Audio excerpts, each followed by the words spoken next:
கடங்காரங்க நெருக்கிறாங்க, அவமானம் தாங்க முடியல. இதை விட மறித்து விட்டார் நல்லது, நீ கண்ணீர் வடிக்கிறாய் அல்லவா? கண்ணீரை நான் கண்டேன். வேலை இல்லை, வருமானத்துக்கு வழி இல்லை, சாப்பிட வழி இல்லை, எப்படி வாழ்வதென்று கண்ணீர் வடிக்கிறாய் அல்லவா? உன் கண்ணீரை நான் கண்டேன். இப்படி ஒரு வியாதி வந்துட்டு, மரண வியாதி, என்ன பண்றது? செத்துருவனோன்னு சொல்லி அழுது கொண்டு இருக்கிறாய் அல்லவா? உன் கண்ணீரை நான் கண்டேன்.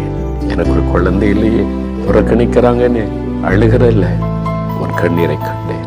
என் கணவர் இப்படி குடிகாரனா இருக்கிறாரு, என் வாழ்க்கையே போச்சு, அவ்வளவுதான் நான் அழுகிறாயா?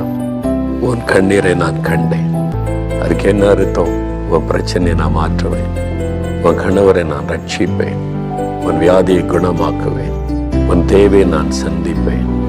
நீ எதற்காக அழுது கொண்டிருக்கிறாயோ அந்த காரியத்தில் உனக்கு நான் அற்புதம் செய்வேன் என்பதாக ஆண்டவர் இன்னைக்கு உங்களை பார்த்து பேசிக் கொண்டிருக்கிறார்.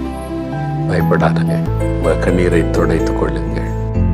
பிரியமானவர்களே, நீங்கள் யாரா இருந்தாலும் சரி, உடைய கண்ணீரை அவர் பார்க்கிறார்.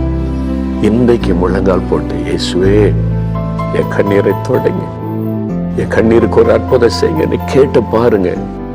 என்னென்னோ முயற்சி பண்ணிட்டீங்க, யாரையா பார்த்துட்டீங்க, என்னென்னோ விதண்டமா அதெல்லாம் பண்ணி பார்த்துட்டீங்க, நடக்கல. இன்னைக்கு முழங்கால் போட்டு ஜெபம் பண்ணி பாருங்க.